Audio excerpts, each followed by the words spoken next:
IV set, IV line insertion. ये IV cannula है, इसके मल्टीपल पार्ट्स हैं। यू कैन सी एक फ्लैग जैसा है, पहले हम ऐसे आता है, स्टेराइल कंटेनर में आता है ये, और कोई मत खोलना बस ये, क्योंकि चार्जेबल रहेगा यहाँ पे तो ठीक है, सिंगल यूज रहता है।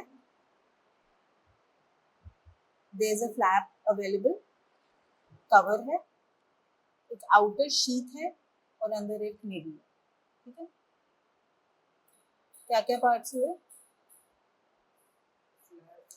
Flap, outer sheath, inner needle, और नीडल में ये वाला जो पार्ट है दिस इज द हब। ठीक है, ये जो दिख रहा है ये हब है, हब हब, ये वाला जो डायलेटेड पोर्शन इधर है इसको हब कहते हैं। ठीक है, सबका सिग्निफिकेंस है।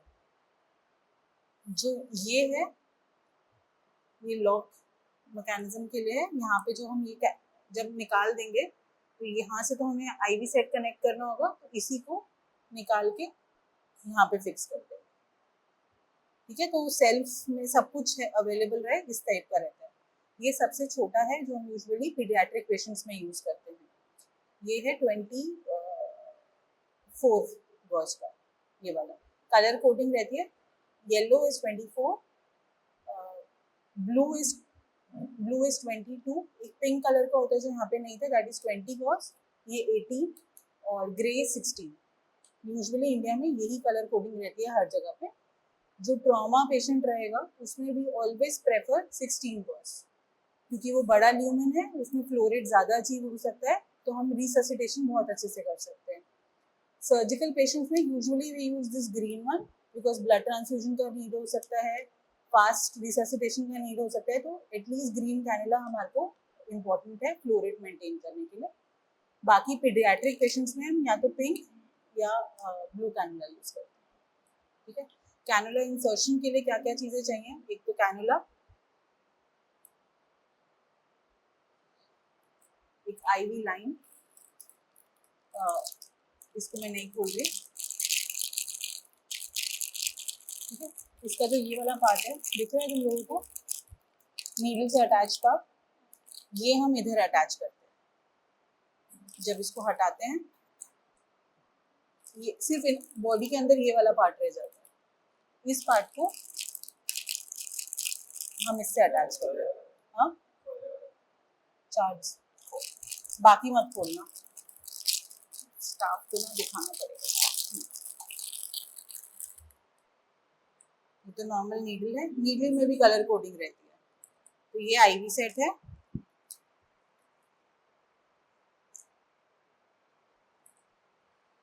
This goes into the IV bag. जो बॉटल्स देखी होंगी तुम लोगों ने एनएस की, आरएल की, ये उसमें अटैच्ड होता है, and this is attached to the cannula, this. ठीक है, ये पेशेंट के अंदर है, यहाँ पे टेप लगा है, एंड ये हाइट पे रहेगा, तो नॉर्मल ग्रेविटी के इफेक्ट से नीचे की तरफ आएगा। ये जो आईवी लाइन में होता है ये व्हील, ये फ्लो रेट एडजस्ट करने के लिए होता है। नीचे है मतलब बिल्कुल स्टॉप हो गया, ऊपर जाएगा तो तुम्हारा स्पीड मैक्सिमम रहेगा। ठीक है, दूसरा इसमें हमेशा एक चेम्बर है। Why is this chamber important? कि एयर अंदर नहीं जाना चाहिए, क्योंकि वेसल्स है, एयर जाएगा, एयर एम्बोलिज्म का चांस है, तो इसमें हमेशा वाटर रहेगा। अगर इसमें कभी भी वाटर खत्म होता है तो देयर चांस कि एयर एंटर कर सकता है, तो एटलीस्ट हम हाफ ऑफ इट फिल करके रखते हैं। दूसरा, जब हाफ फिल रहता है, जब आईवी सेट कनेक्टेड रहता है एनएस की बोतल से, तो ड्रिप बाय ड्रिप फॉल करता है, तो जो ड्रिप फॉल है उससे हम रेट कैलकुलेट करते हैं। नहीं तो हमें कैसे पता चलेगा किस फ्लो रेट पे जा रहा है? तो 1 मिनट में कितना दे रहे हैं या 1 सेकंड में कितना दे रहे हैं, उसके बेसिस पे हमारा ड्रिप रेट कैलकुलेट होता है। ठीक है,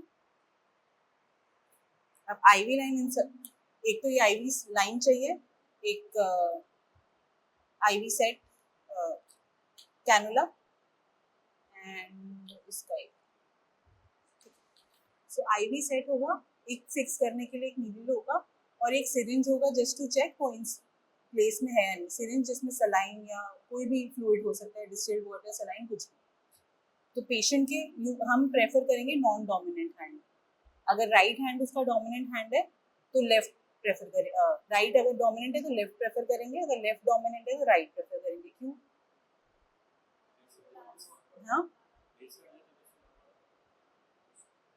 नहीं, प्रेशर नहीं, पेशेंट कंफर्ट, सबसे पेशेंट कंफर्ट। अगर मेरे राइट हैंड से मैं खाना खाती हूँ और अगर मेरे राइट हैंड में ही कैमरा लगा दिया तो मेरे को इतना कंफर्टेबल नहीं है। So basic is patient comfort. But second चीज, अगर इधर नहीं मिलता तो इधर भी लगा सकते, कॉन्ट्रा इंडिकेटेड नहीं है, लगा सकते हैं, बट प्रेफरेबली नॉन डोमिनेंट। दूसरा चीज, प्रेफरेबली जितना पेरिफेरल हो उतना बेटर। तो ये चीज सेंट्रल है, जितना हम आर्म्स के फिंगर टिप्स की तरफ जाते हैं दैट बिकम्स मोर पेरिफेरल। तो पेरिफेरल में पहले लगाएंगे और फिर सेंट्रल की तरफ जाएंगे। क्यों? नहीं। हाँ, क्या? क्यों आएगा ब्लड नीचे की तरफ? किस में डालेंगे, वेन में डालेंगे, आर्टरी में डालेंगे? वेन में। तो वेन में नीचे क्यों आएगा ब्लड? यहाँ पे नहीं आएगा ग्रेविटी से नीचे, ये तो ऊपर है ना। तो अगर मैं गला काटूंगी तो नहीं आना चाहिए।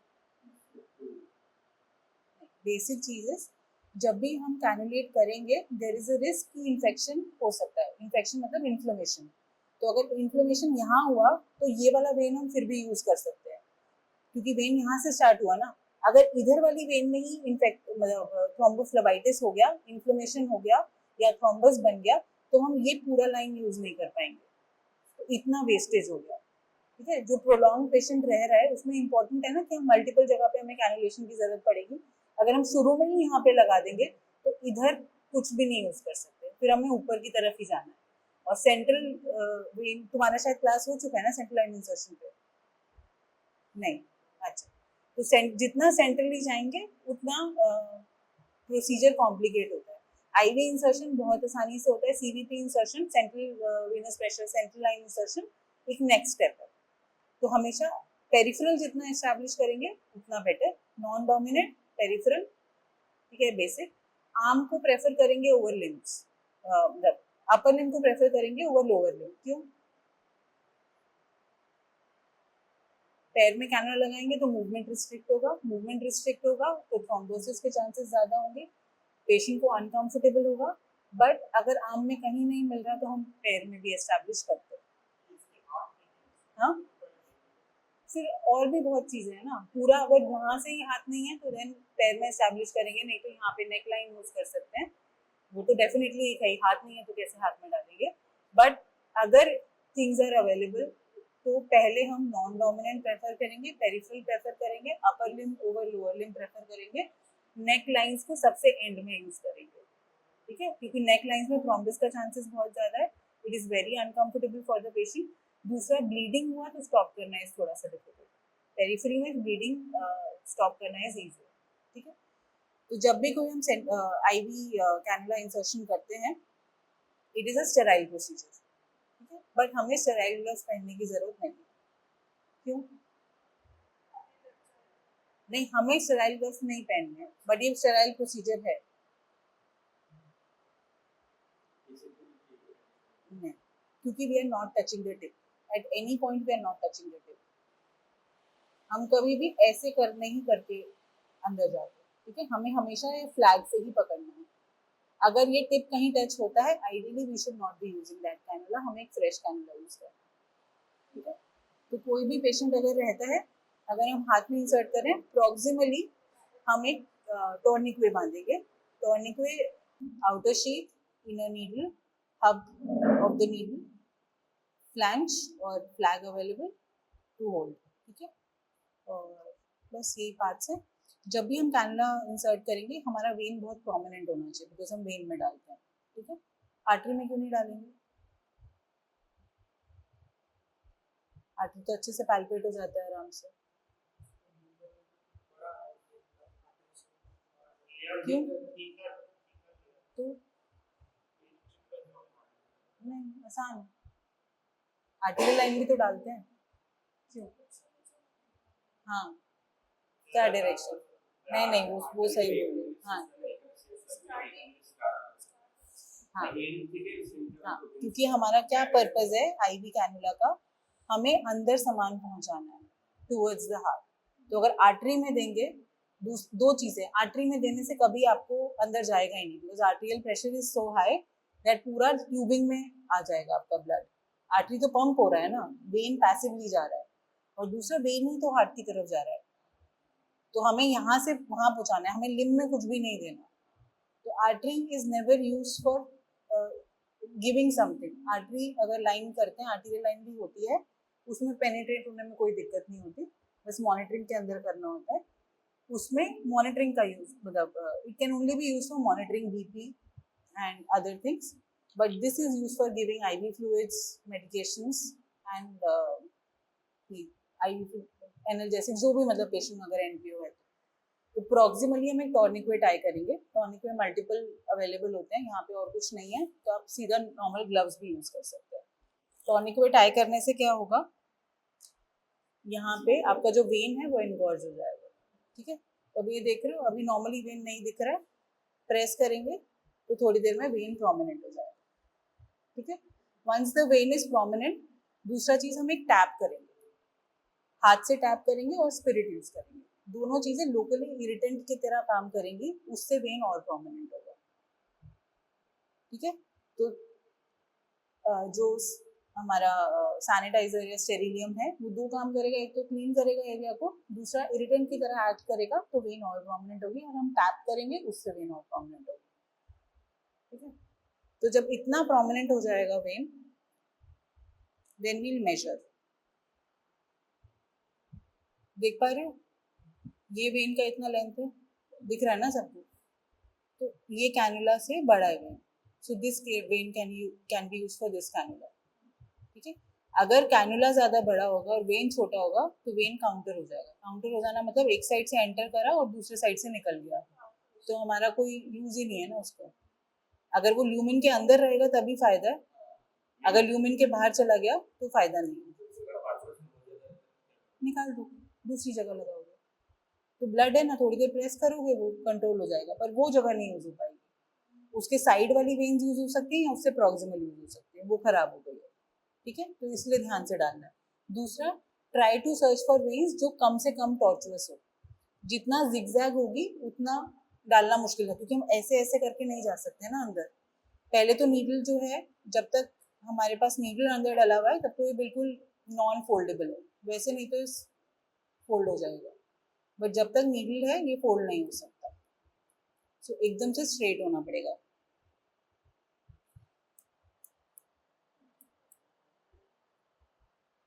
ठीक है। So it has to be very prominent, एक स्ट्रेट लाइन होना चाहिए, जहाँ पे भी अवेलेबल हो वही पहले, जितना डिस्टल हो उतना better, non dominant better, upper limb better, ठीक है। ये सब चीजें देख ली, साइज मेजर कर लिया, फिर हम इंसर्शन प्रोसेस चालू करेंगे। तो एक जन अपना हैंड वॉलंटियर करेगा, डालना नहीं है सब, ठीक है। ये टॉर्निक्वेट की तरह काम करेगा। दूसरा चीज, अगर कुछ भी थ्रेड्स हैं और कोई रिंग है पेशेंट, वो हटाना है। क्यों हटाना है? रख, नहीं दूसरे हाथ का अरे नहीं, ठीक है, नहीं नहीं, ऑब्स्ट्रक्शन नहीं। हम जब फ्लूइड देंगे, फ्लूइड से हाथ सूजने का चांसेस है, तो अगर सूज गया फिर निकालना मुश्किल हो जाएगा, ठीक है, और फिर गैंग्रीन होने का चांस है।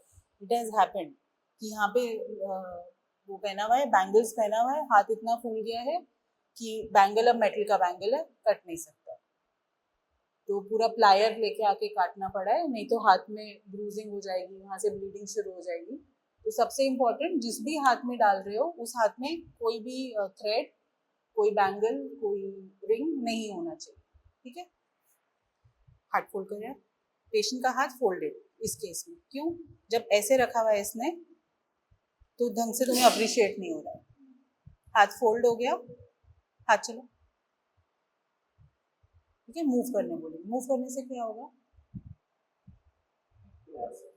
ब्लड फ्लो बढ़ेगा, पंपिंग एक्शन होगा, तो यहाँ से वहां ब्लड जाना शुरू करेगा, अगर दर्द होने लगे बताना, ठीक है। तो ये प्रोमिनेंट हो गया, और फिर हमने मेजर किया, इसकी तो वेन्स अच्छी हैं, इन सब में एटलीस्ट इसमें ग्रीन कैनुला आराम से जा सकता है, ये आराम से जाएगा।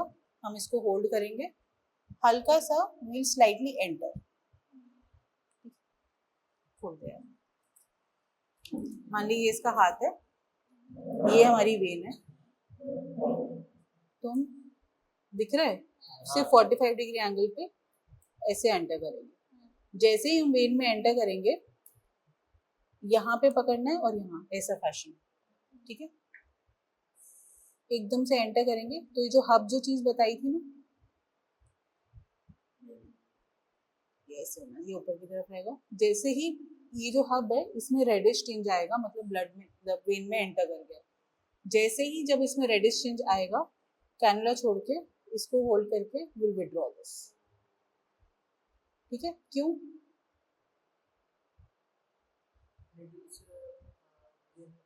हाँ, बिल्कुल सही। तो अभी हम एंटर कर गए हैं, अगर हमने नीडल अंदर पड़े रहने दिया तो आगे जाके पंचर करेगा। प्लास्टिक तो पंचर नहीं करेगा। जब निकाला फिर इसको हम स्लाइडिंग कर देंगे। इसमें डिफिकल्टी हो रही है, वेन में आराम से स्लाइडिंग कर जाता है। स्लाइडिंग जैसे ही किया फिर इसको पूरा बाहर निकालेंगे। इसको यहाँ, ये सिर्फ सिंगल हैंड में होता है। जो जन शुरू में तुम्हें थोड़ा टाइम लगेगा हैंग लेने के लिए, उसके बाद पहली बार करोगे अच्छा ब्लड स्पिल करेगा, इवेंचुअली तुम्हें हैंग आ जाएगा। फिर इसको निकाल के यहाँ पे फिक्स करके इसको बंद किया। वंस दैट इज डन, एक टेप आती है, बाई फ्लैंज करके काटोगे, नॉर्मल जो टेप रहती है। टेगाडर्म करके भी आती है जिसमें जो ऑलरेडी कट होती है, वो थोड़ा एक्सपेंसिव रहती है। नहीं तो नॉर्मल जो वार्ड में ड्रेसिंग के लिए माइक्रोपोर अवेलेबल होता है, उसी को एक स्क्वायर में काट के बीच में आधा स्लिट, मान ली ये टेप है, इसको आधा स्लिट किया, आधा ऐसे लगाया, ऐसा ही एक और काटा, उसको आधा स्लिट करके ऐसा लगाया, तो हमारा कैनुला फिक्स हो गया। Once the cannula is fixed, हम इसको आईवी फ्लूइड देने के लिए यूज कर सकते हैं। आईवी जो भी, मतलब आईवी हमें जो भी देना है उसके लिए यूज कर सकते हैं। और शुरू में फर्स्ट टाइम जब इंसर्ट किया, हम सैम्पलिंग के लिए भी यूज कर सकते हैं, सिर्फ शुरू में, बाद में क्यों नहीं?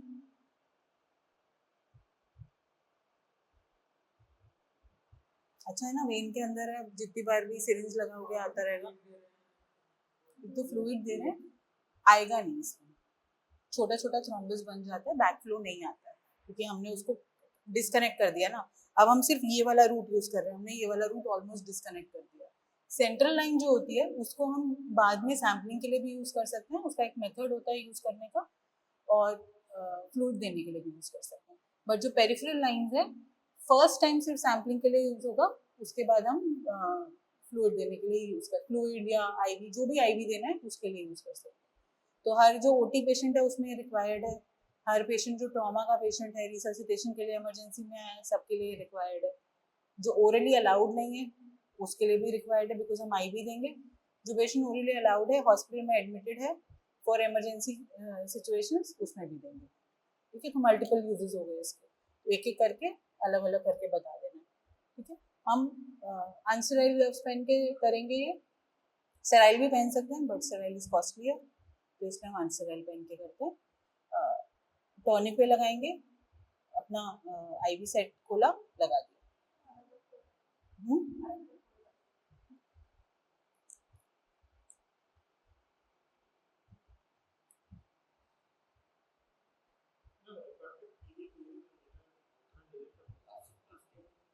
प्लास्टिक है, समझा नहीं यार। हाँ, এটা মেবে নেই মধ্যে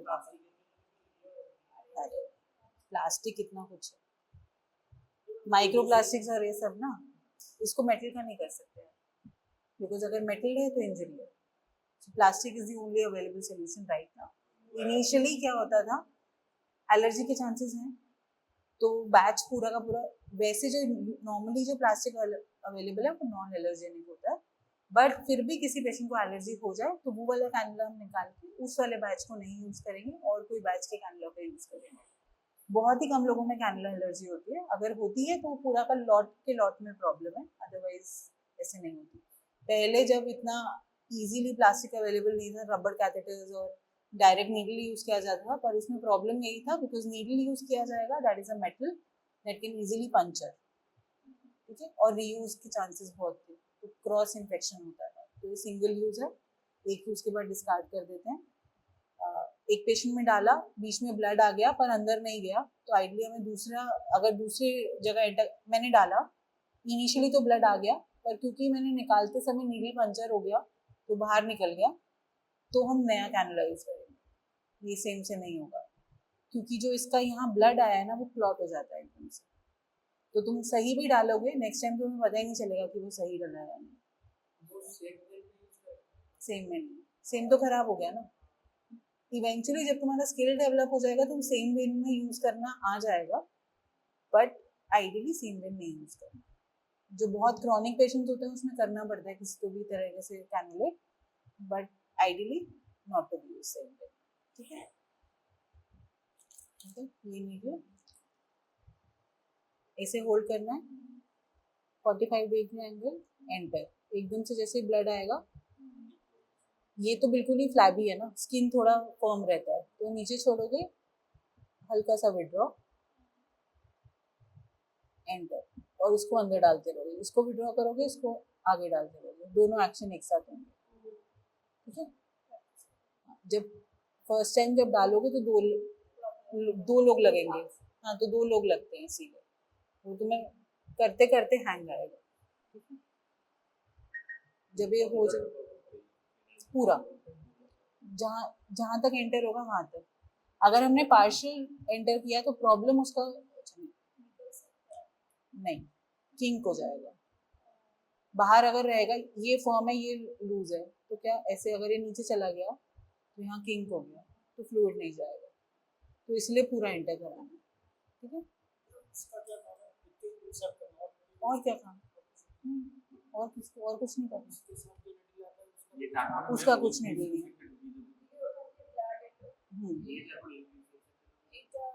देखो हर टाइम जरूरी नहीं है कि हम इन्फ्यूजन दें पेशेंट को, कभी कभी हम बस कैनुलेट करते हैं, सैंपल विड्रॉ करते हैं, और उसके बाद में कुछ भी आईवी एंटीबायोटिक, हर पेशेंट में हर टाइम तो इन्फ्यूजन चलता नहीं रहता, एंटीबायोटिक इसमें जब देना है तब देंगे, बाकी क्लोज करके रखेंगे। ये वाले हाँ डिस्पोज,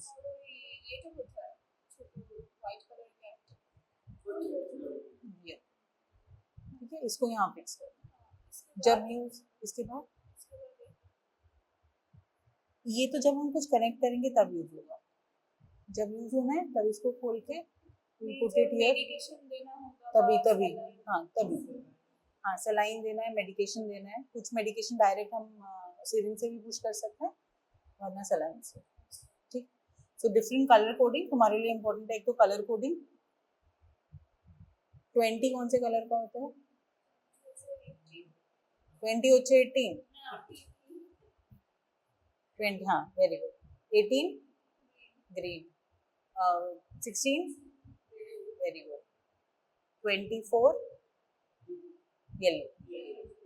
ठीक है, ब्लू मैं लेके इसलिए आई हूँ ताकि साइज दिखे तुम्हें, ग्रीन का देखो कितना बड़ा साइज है। तो अगर किसी पेशेंट में बहुत ही पतला वेन्स है, उसके साथ फ्लो रेट भी चेंज होता है। ये जो कैनुला है इसमें नीचे पीछे लिख रखा है, पढ़ो इसका कवर काम है।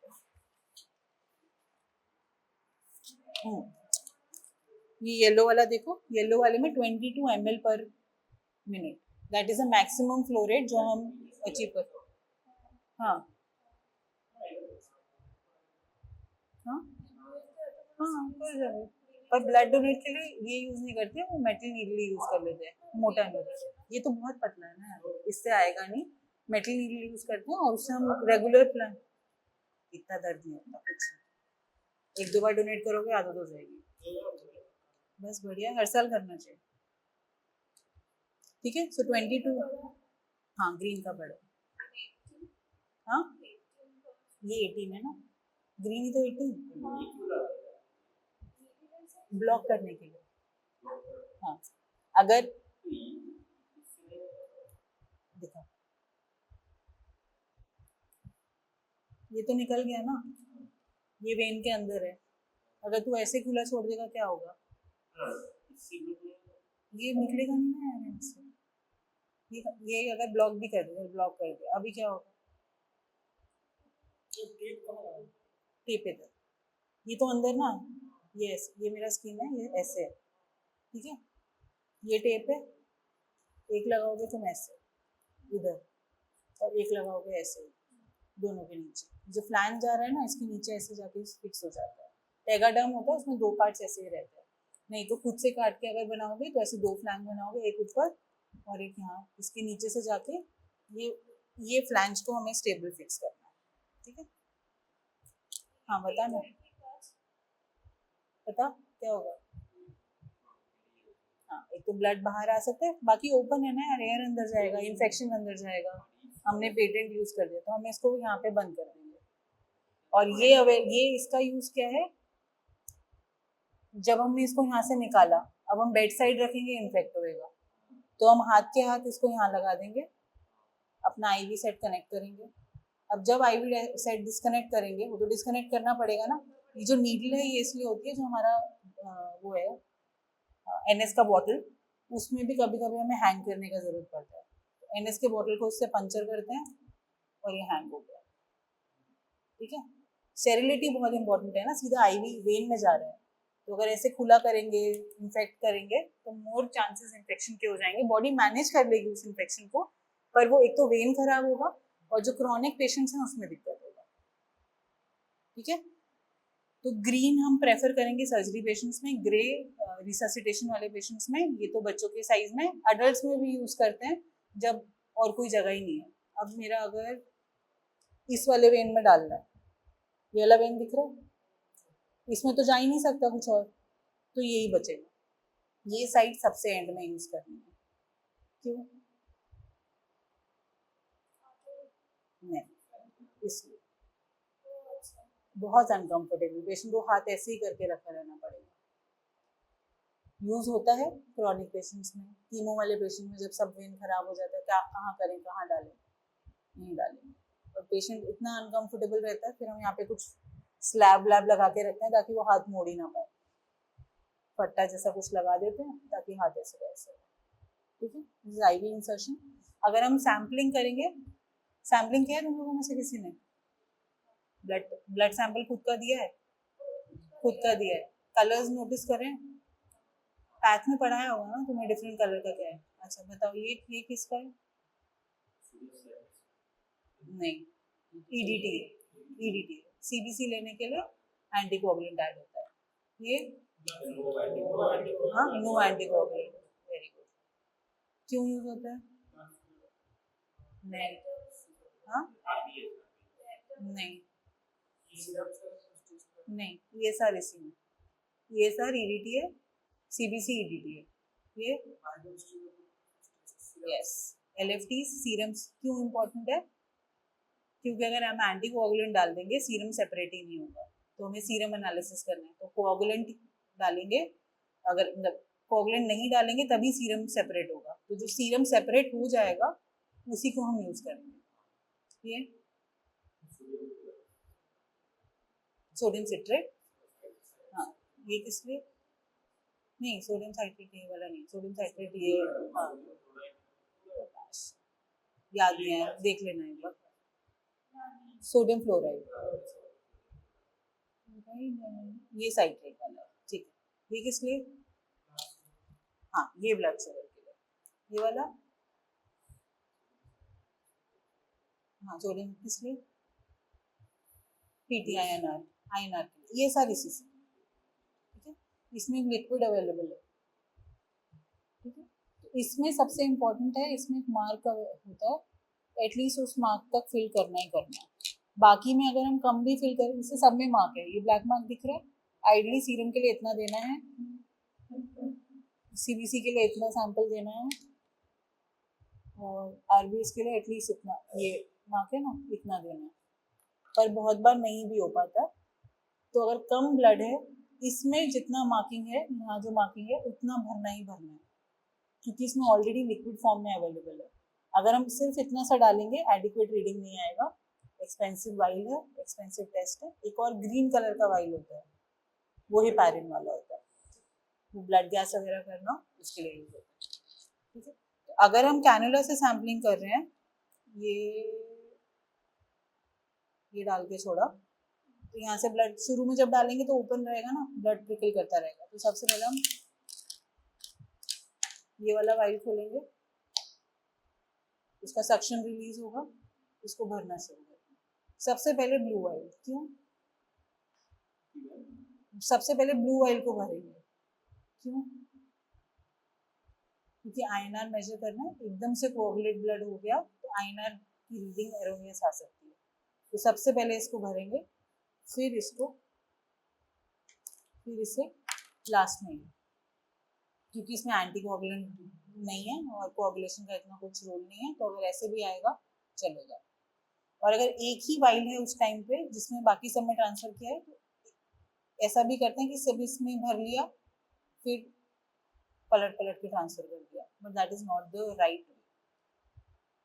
डायरेक्ट इसमें भरना, जब सिरिंज में लेते हैं तो सिरिंज में लेके हम यहाँ से जब पंचर करेंगे इसको तो सक्शन रहता है इसके अंदर। अभी जिसमें मैंने खोल दिया उसमें सक्शन नहीं रहेगा, जो बंद है ऑलरेडी एक बार भी खोलना नहीं है। अगर सिरिंज से ले लो, इसमें पंचर करोगे, ऊपर देख रहे हो रबर ट्यूबिंग है, ऊपर पंचर करोगे सक्शन से इतना ही भर जाएगा।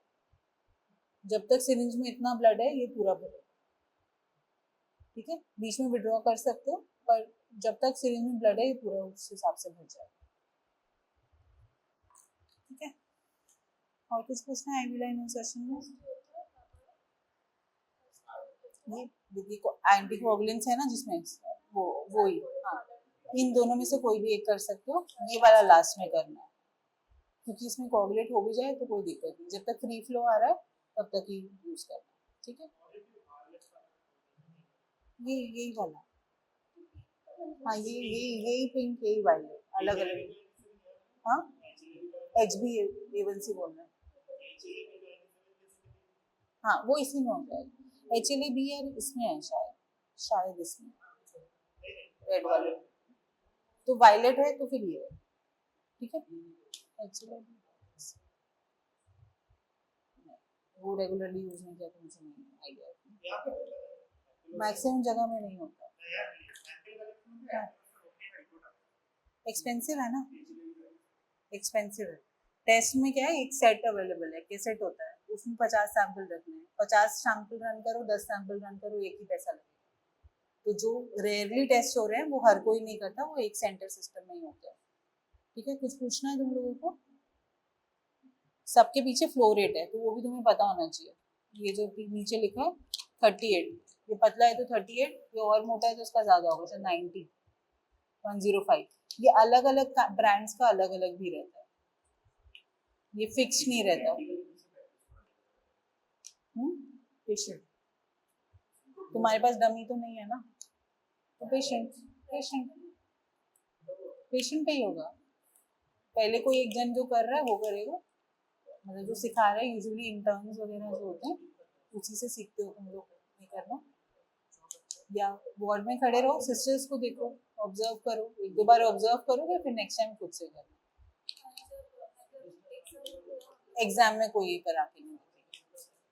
हमारा सर्जरी का एग्जाम होता है, मैंने कोई सर्जरी करके नहीं दिखाई है किसी को ना, इसीलिए तुम्हारे जो कंसल्टेंट्स हैं वो इम्पोर्टेंट होते हैं कि तुम ओवर द ईयर कैसे, तभी एग्जाम में हमेशा इंटरनल एक्सटर्नल दोनों बैठे होते हैं, ठीक है। कोई बच्चा फेल हो रहा होता है तो अगर वो डिजर्व करता है फेल होना, वो तभी फेल होता है। इंटरनल अपनी पूरी कोशिश करते हैं उनको बचाने की, बेसिक, क्योंकि साल भर का एफर्ट है ना, एक दिन तो किसी का भी खराब अच्छा हो सकता है, बट इस ये सोच के नहीं जाना कि एक दिन खराब हो गया, उस दिन जो कर रहे हो डेफिनेटली वो मैटर करता है। इतना ब्लंडर नहीं करना कि